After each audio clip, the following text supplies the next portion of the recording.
Profesor, compañeros, tengan ustedes buenas tardes. El día de hoy mi compañero Johnny Méndez y yo, Edison Montaña, les hablaremos sobre derecho comparado. Antes de hablar de derecho comparado, quiero contarles sobre una frase que nos encontramos en el estudio del derecho comparado, que realmente no tiene nada que ver con derecho comparado, pero quiero traerla a colación. Y dice: si he llegado a ver más lejos que otros, es porque me subí en hombros de gigantes. Es una frase usada por Isaac Newton en una de sus cartas a Robert Hooke. Esta frase nos habla sobre el avance del conocimiento a través del tiempo y que debemos agradecerle a esas personas que de alguna manera trabajaron para la obtención de ese conocimiento y poder nosotros en la actualidad usarlo. Con esto entonces doy paso a nuestra exposición sobre derecho comparado. Cada autor describe la historia del derecho común en base a las aproximaciones que tenga del derecho comparado. Cada uno nos habla de inicios diferentes, sin embargo, existen unas etapas de las cuales vamos a reseñar pequeñas cosas. Por ejemplo, en la etapa antigua nos habla de la extensión del derecho romano, en la etapa renacentista nos hablan de Vigo y Montesquieu en el valor del estudio del derecho, en la etapa del derecho comparado moderno, por ejemplo, con las ciencias comparativas, siendo la ciencia la base del estudio del derecho.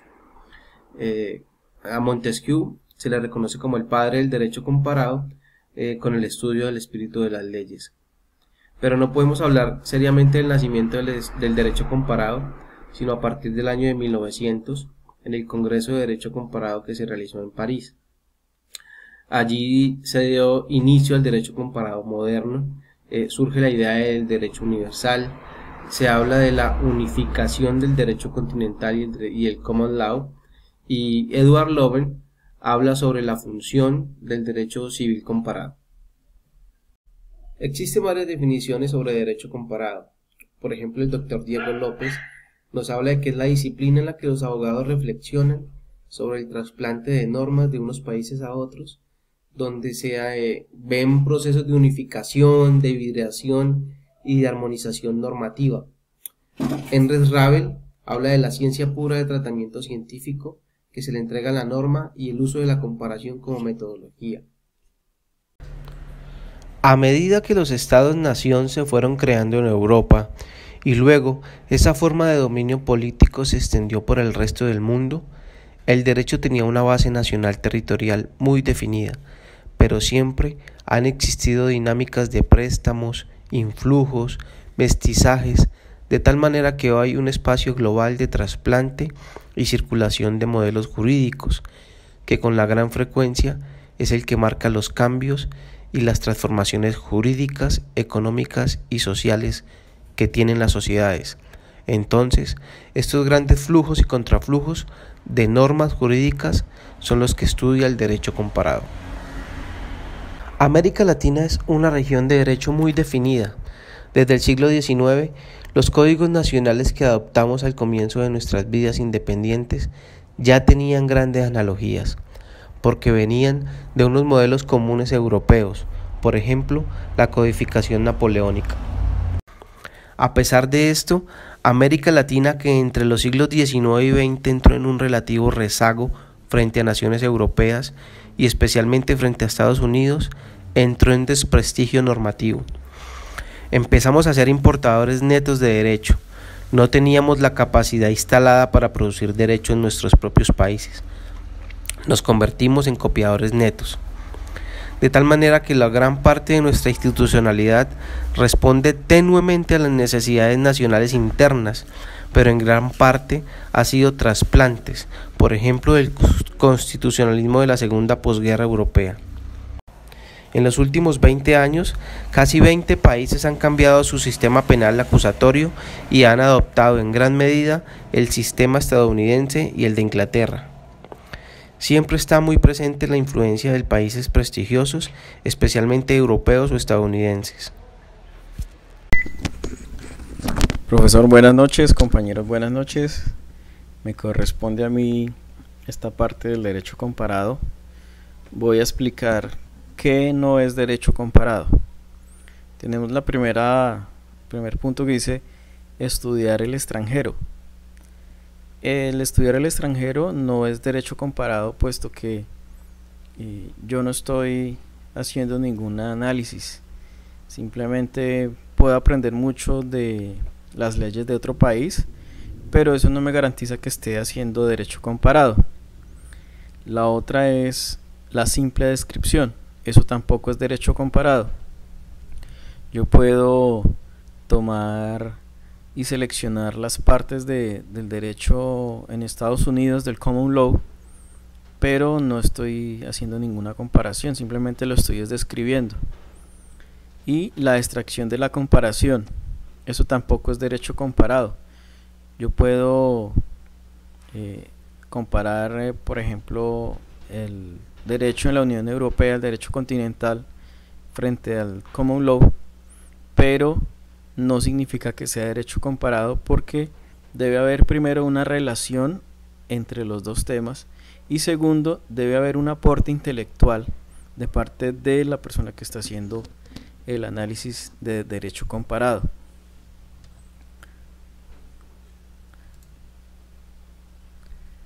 Seguimos con la ¿por qué estudiar derecho comparado?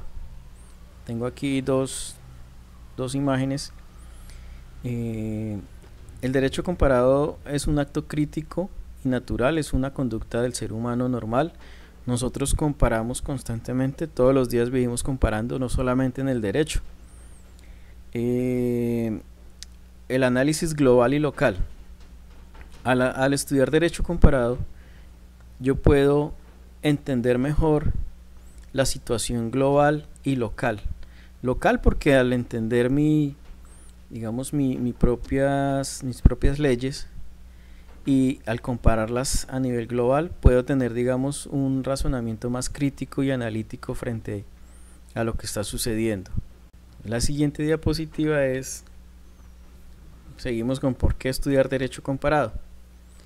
Y puse aquí un cubo de Rubik porque muchas veces cuando nosotros solamente vemos un lado, tratamos de no entender o de tomar posiciones muy distintas frente a los demás ángulos de la perspectiva. Entonces, si yo estudio el derecho comparado, puedo entender mejor, digamos a un nivel general, la relación entre cada lado. Esto, digamos, comparándolo entre las leyes de un país a otro. También puedo estudiar derecho comparado porque hago una distinción entre lo subjetivo y lo objetivo. Es decir, puedo entender si mi juicio tiende a ser subjetivo o, por el contrario, tiende a ser objetivo.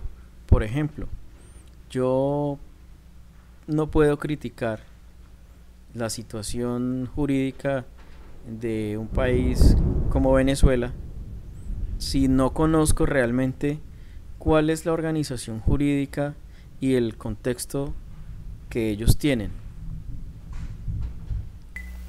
Muy bien, continuamos con los siguientes términos. El ámbito económico. Y en toda institución que se cree necesita obviamente del poder económico para surgir.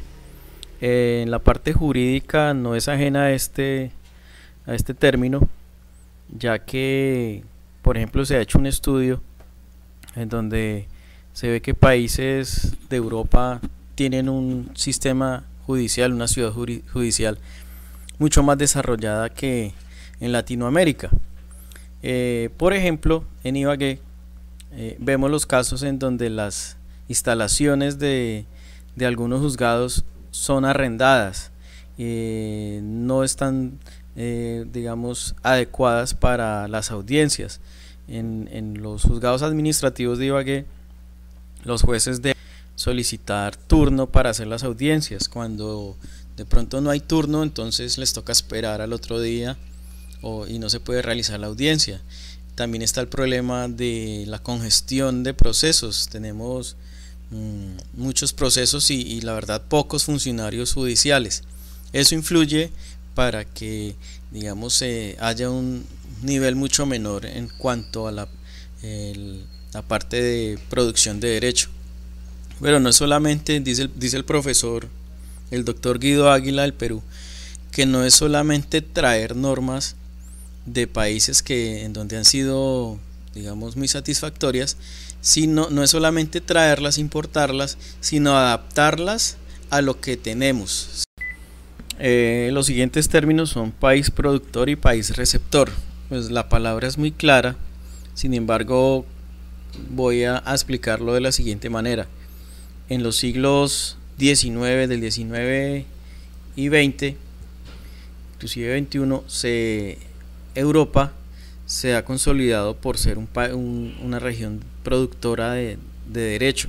Es decir, ellos crean a nivel país normas las cuales han sido muy exitosas. En Latinoamérica, que sería la zona receptora, toman algunas ideas. Entonces dice el profesor Diego López, un colombiano que estudia Derecho Comparado, dice que lo que hay es una hibridación de la norma original adaptada a la necesidad del país receptor.